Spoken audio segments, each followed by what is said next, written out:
folks, and welcome back to another episode of the Daily Racing Show here at RacePlazaMedia. My name is Pia. My name is Milan. And what a race. What an unexpected ending. It was definitely not on my bingo card for this race. Yes.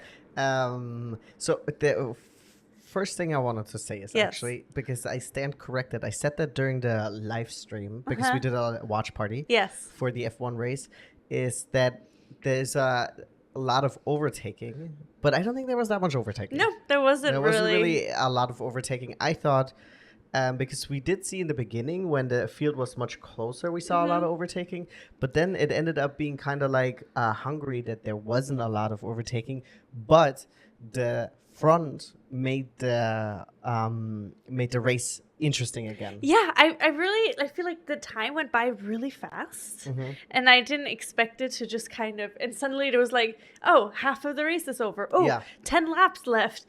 Because it was interesting, because there was some, there was, of course, strategy was going into play, because there was the question, most people were planning on doing the 2-pit strategy, but there was a chance that people could do the 1-pit strategy, but it's also a really long track, and of course, always with tires.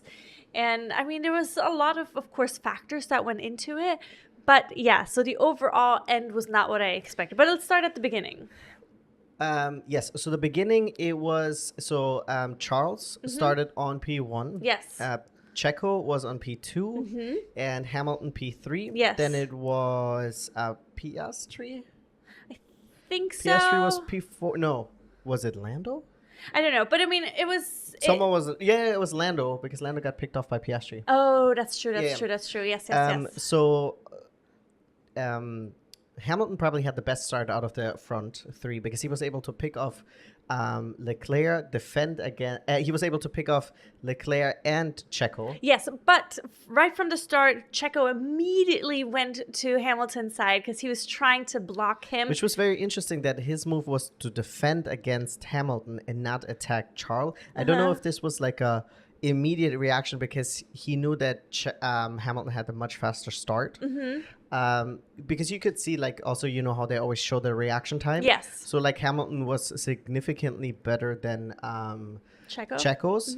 So I don't know if it was like in that moment he was like, he already saw the silver arrow next to him. He was like, okay, I'm gonna have to block that off. Yeah. And he tried to, but Hamilton didn't let him intimidate, quote unquote, or like being pushed around. Yes, exactly. So then he was able to, take position 2, and then a few laps. Yeah, I think it was around lap 3 is when Hamilton ended up passing Leclerc for the lead. And then within a couple of laps, he started to drive out a couple seconds of lead. Nothing crazy. Nothing, not a lot, but enough so there was not a lot of danger. There wasn't like, Leclerc was no chance of getting DRS anytime soon, because of course he was also busy a little bit. We had a very long DRS train at the beginning. It was more than half the field, which I thought was so interesting. But then of course, as the track as the race went on, it kind of separated a little bit. It was also, Spa is the longest track of the season of F1. It's 7 kilometers, about 4.2 miles, 1 lap time. I think the fastest lap at the end was Checo, ended up being 1 minute and 44 seconds, which is 20 seconds longer than a lot of the other tracks that they race on. So that's really interesting. Spa is legendary. It's a very famous track. F1's most famous or most popular what is it, corner on Rouge? Yeah, exactly. And then they have a lot of elevation changes, which is also really interesting. But yeah, so we had that at the beginning. Unfortunately, right at the beginning, lap 5, Joe had to retire from the race. He was driving really slow. He said he could make it back into the pits. Then there was a radio message, oh, he's fine. You're okay to continue? Exactly. And then they ended up retiring the race 5 laps in, which is, of course, sad. It's a bummer.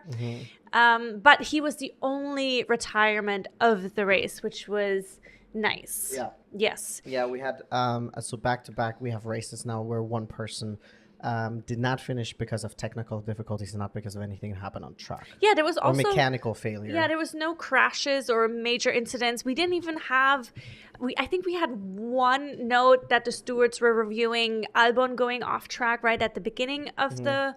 Right at the start of the race, but I didn't remember seeing a follow-up from it. No, I didn't either. But other than that, there was nothing. We had 1 2-second yellow flag in sector 3. Somebody, I think it was a Sainz going into the gravel. But other than that, it was an uneventful race in terms of there was no crashes, there was no yellow flags, no safety cars. Correct. Nothing like that. I think it also could help tremendously that the weather held up. I don't know if it was always predicted that it was going to be sunny because qualifying the track or like the weather was mixed, right? Yeah, because they did have qualifying on intermediates because there was patches of the track that were quite moist, even wet because there was some rain during qualifying. But yes, I wasn't sure going into it. I didn't check the weather report going into it either. I didn't check either.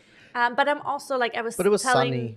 Yeah, I was telling Clear Milan skies. during the race. I'm glad that I'm always usually for a rainy race because it makes things more interesting. But for Spa, just because of its history, I'm glad when it's a sunny race. You know, just because it is a dangerous track. And even yesterday, because the track was damp or wet in portions, the spray is just crazy. And then the visibility is just nuts, especially going onto En Rouge, this steep climb going into the corner section. It's just, I had recently seen a clip of Kimi Räikkönen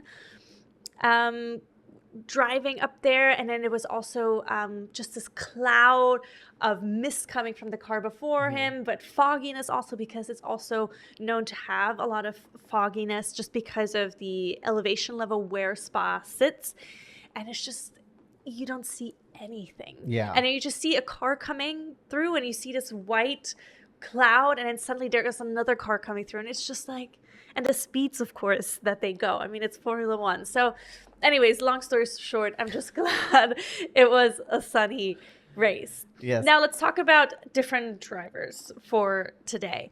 First of all, I think 5 laps to the end, I was like, Bottas is going to get a point. He's in 10th position. I was like, I can't believe this. Yes, there was... Just Lance for reference really real quick, close. And none of the kick or the kick team has not, or stake team has not scored a single point this season, so that's why it's especially we were looking out for it. And this was now the 14th race of the season, and I was like, I was so excited that it was in grasp for him to get a point, and then they called him in for pits. Like, yes, you had looked at the times, then his lap time was a lot slower. So the only thing is, I don't know when they cut the time for when you enter the pits. So is your lap completed when you technically pass the finish line going into the pits? I don't know. I would have to look that up. But essentially, his last lap before, or the lap before going into the pits, was like 6 seconds slower than P1. So that's a lot of time that he was losing. So I think they were thinking that he was going to get picked off. But this also shows that their strategy was just way off, because why is he pitting so late where everyone else is not? His pit cycle was completely off, and it so I don't know if it was ever on for him. I'm interested to see his post-race interview. He is, of course, someone who doesn't really talk a lot. It just comes with him being a Finn, right? Yeah. But it is very unfortunate. I think also the big disappointment is that Danny did not make it into the points. I know, he did so close. He did start P13, but he was in the points at some point. And then I don't know if Ocon then picked him off towards the end. I was a little bit too busy looking at the front, obviously. Yeah. But it is very unfortunate because I thought Danny had it in the bag almost to a finish. It's nice to see Alonso also in the points again, even though I would like to see him a little bit further up. The Aston Martin just fell off so much. Yeah, very true. Think also one of the big losers besides Charles this weekend, because Charles did not make it onto the top step, which is very, very unfortunate. Or even just the podium. Yeah, that's why. Yeah, top steps. Yeah, because I wanted to see a Ferrari back on there because it's been a while. Yeah. Was he on last week? No, he was P4, right? I don't think he was. Yeah, because on Max the came podium. 5th, Yeah. right? I don't remember. But either way, what I was gonna say is Checo. Checo started in P2 and he finished in P9. No, P8. Sorry. Yeah, which So is so last race, just for reference, he started in P16 and he finished in 7th. And this time he started in P2 and he finished in 8th. That's bad. Yeah, I mean, he did have a decent start, but then he slowly started getting... I mean, he did get picked off. Well, I mean, I said decent. Yeah. And he was still in the front, but then he slowly got picked off. And then, of course, at the end, they pitted him, which didn't hurt his positioning, just so he can get the fastest lap, so he can get at least an additional point. But it's still not the result that I'm assuming Red Bull wanted for him. Yeah, so for reference, Max started in 11th place and he finished in 5th. I think he definitely capitalized. He got the most out of it that was possible. I don't think there was ever really him being on the podium was which is kind of crazy because we did have last season, there was a couple races where he started a little bit further back and he always ended up on the podium, if not even winning the race. Yeah, absolutely. And then now that we're coming to a point, because I was going into the race still with that old mentality that, absolutely, sure, he got a 10-place grid penalty, but we're going to still see him on the podium because that's what we were used to. But now this wasn't the case. Yeah. So that was, it's exciting that that's not necessarily that the other cars are so much better now. So that's why I was like, I think he will have a much harder time just cutting through it because he doesn't have a car that's like 20 seconds faster than everyone else. Yes, yeah. You know, I think also one of the bigger losers this weekend is Lando Norris, just because he actually finished behind Max. Yeah. So this is like during the live stream, I was like, this track is much easier to do overtakes, and it is, but this race it wasn't. Yeah, it didn't seem like it at all. Because Lando was a bunch of times within DRS and also like half a second out from Verstappen, and he was never able to make that move. And you also obviously saw it towards the end. Hamilton was not able to hunt down Russell. Yeah, but also Norris had a really poor start. He lost a bunch of position right at the beginning, which was also a bummer because there was this moment where Leclerc was in the front. We had Checo and Hamilton kind of battling it out. And then right behind the two of them were both of the McLarens. But then during that kind of kerfuffle, my favorite word, that's when kind of Lando, the door was shut for him. And then he kind of lost I think it was like a 3 or more positions at that point, which was a surprise and a bummer, of course. But yeah, he ended up coming in 6th behind Max. And like you said, there was a lot of moments where he was in DRS and he was like half a second, but there was no... I don't know. It seemed harder to pass than anticipated. And then, I thought it would be easier because I thought Spa does have a good amount of straights. Yeah. So I thought it would be doable, but nope, not at all. No. And then I also thought this is now the second time in recent history that Lando torpedoed his start. You know, that he torpedoed his start. I think the last time he did it, he didn't run off the track or something like that. But this is, I don't know, was it Austria or was it the race before that where essentially he said he lost a race at the start because it was bad. Oh, and, yes. So it's like, okay, it's a little eye-opening. I hope this is not going to be an ongoing issue. Of course, we are going into a month. Summer break. Yeah. Month break. I mean, not like the teams are going to be off for a month, but people are going to have time to reset. I think a lot of people are going to bring upgrades. I think it will probably shuffle things around a little bit again. I hope the teams who have been doing really, really well. So Mercedes, who's kind of coming back to the top. We are, finishing with a 1-2. McLaren doing really strong. I hope that they're able to continue. Yes, but agreed. I also hope that Ferrari gets their bullshit together because I'm so tired. Like, what are we doing? I know. But going back into the race, we didn't even say officially. George Russell ended up winning the race, which was nowhere close to what I had anticipated. He's the only one responsible for that. It was not his team. It was his call. I looked it up again. Oh, okay, before perfect. we started. It was literally his call. He decided to do a one-stop race. And very, very unfortunate for Lewis because Lewis, so if we're saying like on an emotional level, he quote unquote not deserve that, but he he did everything right. Yes. And he was leading the race for the majority. And then he also, you could tell in his post-race interview, he was very upset. Yeah. Because both times when he was called into the pits, he said he had more for the tire to give. Yeah, he had more. And I guess I don't know if this is a thing between him and Bono, where it's like, listen, I'm giving you the information and you're not taking it. But, okay, I will say something in Bono's defense, because Russell made a call, right? And that could have also backfired because no one knew how long that hard tire. This is basically just on feel. And this is actually the second time he's done it, and the second time has worked out for him. So very good on Russell.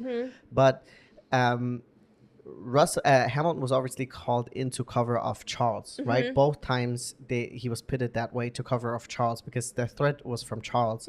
But then it's, of course, very unfortunate that the guy who started 5 positions behind you, your teammate, ends up winning because he made the better call and your team wasn't willing to listen to you. Well, because your team made a defensive call. They weren't trying to, instead of making the offensive call of potentially... Offensive. Of potentially staying the aggressive out. Call. Yeah, exactly. But it was, Russell did race a really good race. He did race smartly, and I was nervous at the end because Hamilton was getting closer. There was several laps where he was in DRS, but like we've been saying, there was no chance. It was not close for him to really. There was maybe 2 chances. I think he needed 2 more laps maybe to get it done, which is very unfortunate because it's been I think this is the second race where he needed 2 more laps to win. But then also it was nice to see that George didn't make one of those silly mistakes that he kind of where is known to do at the end maybe. So he did race a nice race. At the end, Piastri also got really close. He got into DRS. It was almost equivalent gaps between Russell and Hamilton and Piastri at times, which I like the last 2 laps, I think it was, which was really exciting to see. But I don't think, because Hamilton really didn't have a chance to pass Russell, I think Piastri would have had a hard time to also pass Hamilton. Yeah, because Hamilton having DRS. Yeah. And then, yes, he has DRS and the McLaren is faster. But unless he would have just sent it, which is not, it doesn't seem like that's Piastri's style. No, yeah. I will also say, it's Russell was able to make that call, listen, I'm just going to stay out because technically, quote unquote, he had nothing to lose. Yeah. Because Hamilton, I understand Bono was making these calls because he was okay, we need to defend for first place, right? Because the immediate threat is for Leclerc. But I can understand that as a driver, you're pissed off about it. Yeah, of course, especially if you're communicating that the tires are still in good shape also. And it's also you let the race the whole time, you know, you did everything right, and then, but that's racing, right? And it's also exciting for Russell, his 3rd win overall. And it's hopefully also gives him confidence, even though I do believe that, he bottled his race in Australia, but I don't think in his mind he's at fault. I think in his mind he blames Alonso, even though that is bogus. Yes. But I think overall, it was a fun race to watch. It was not a super exciting race to watch, but the outcome was different than what I had expected. I think, once again, it's kind of like last race because the ending was so interesting in the front. It kind of saved the race. Well, yeah, because last race was awkward. Yeah, because last race, there was not a lot of overtaking, and it wasn't a lot of on-track action that was that interesting or that was shown in broadcast. And then because the whole McLaren debacle was made the race essentially quote unquote interesting. Yeah. And in this case, it was Russell making that fantastic haul. Yeah. And then that fight between Lewis Lewis catching up to Russell made it really, really interesting. But but that kept it interesting because otherwise it would have been But again, I know we've been saying it this whole season. The season has been a lot more interesting than we expected. Yeah, we have friends that are watching along for the very first time this season, and they're so lucky. And I'm excited for them because this is a great season to kind of join in. If people would have joined last season or the season before, I understand, one, if they're Max fans, because you're going to join the bandwagon. But then two, also, it's like it didn't seem as interesting. But now it's a lot more interesting. So I'm very, very excited about that. But yeah, we have a month off now. And then we're going into the Dutch Grand Prix next. Okay, so I'm also thinking that probably the biggest quote-unquote loser of this race is probably Lando. Just because you started ahead of your main rival and you finished behind him. Yes. So again, he got outscored by Verstappen. That's bad. Yeah, exactly. It's bad for the driver championship for sure. It's bad for him. Like, I'm not saying that he did a terrible race or something like that, but that you started ahead of your main rival, the guy that you're hunting down, and you ended behind him. And especially because there was like a 6-place difference between them, and you ended behind him. That's bad. I hear what you're saying, and you guys can let us know in the comments below what you think or who you think is the biggest loser. I personally think it's Checo, yeah, because he did start in second. He ended up in 8th. Worse than he did last race, and he has so much pressure on him to perform well, and because he wants to keep the seat, and there's a lot of course, chitter chatter about whether or not he will keep it. Yeah. Like, yes, he was only 3 places behind Max, but he also started way ahead of Max. So I think he's the biggest loser just because he's at the biggest risk, I think, at this very moment. Yes, and I also saw, apparently, I don't know if this is true. Apparently. That Danny and Liam Lawson, so Liam Lawson is the reserve driver at Red Bull. And who stepped in for Danny last season at Alpha Tauri. Yes. That they're going to do a shootout at Imola. And depending, of course, on Checo's performance, that will determine the future. Very interesting, but also not that surprising that Yuki is not involved in that. I know, but I'm sure he's so butthurt about it. I mean, because he's the veteran, and also Danny has had a chance with Red Bull already. Not saying that doesn't give him a chance, and he's been doing much better now since the start of the season. Yuki's not the veteran. Danny's the veteran. Yes, of course, but he had a go at Red Bull before. Yeah, but Danny left not because he was bad and not because he got cut. Danny left because I think he felt he was playing second fiddle to Max. That is true. But because he had wins with Red Bull, and then he went to Renault, which was a bad move because Renault was not competitive. No, and I agree with that, but it's I'm just nervous for Danny going. But I mean, also he's older now, and maybe his mindset and mental health has changed a little bit, because I felt like then the way it seemed, or was made out to seem, Red Bull was just not the right working environment for him. But I mean, who knows? We don't even know yet if he has the seat. But I mean, it would be interesting. But it's also this thing. It's like Red Bull was the one essentially that gave him a seat again. He was off the grid, if you remember, right? Yeah, so for sure. There's a loyalty to it. For sure. And then I think maybe because the Red Bull maybe also notices that Danny is more willing than now to play the second driver. Maybe. Compared to back in the day where he was actually winning. I don't know if once he's in the Red Bull, if he gets into the Red Bull, if he would also be competing for, or if he's at the level now where he would be the ideal second driver. You know, I don't know. I'm excited. I'm curious to see if during the summer break we will hear more about maybe some driver seats being confirmed. I mean, we've been waiting for Carlos's info. I'm still waiting for Valtteri to get a seat somewhere on the grid, guys. So Carlos just needs to fucking pick a team, and then we can get this over with. And then also, of course, waiting to find out if Kimi Antonelli will be joining Mercedes. I read this outrageous thing is that Max Verstappen 2026 at Mercedes, and then Kimi Antonelli in the second seat. And I was like, what the hell happened to Russell? I know. Where did he go? Where did he go? That's funny. All right. Anyways. He went to Red Bull? Swap? No, I don't know. Anyways, thank you guys so much for tuning in. Please remember to give us a like and a subscribe. Let us know in the comments what you guys thought about our race. Who you guys thought is the biggest winner. Well, biggest winner, clearly Russell. Yeah. But who the biggest loser is. Yeah. And then, yeah, as always, like and subscribe. And we will be seeing you guys here on Thursday, where we will break it down what you can watch this upcoming weekend racing related. Yes. Bye-bye. Bye, guys.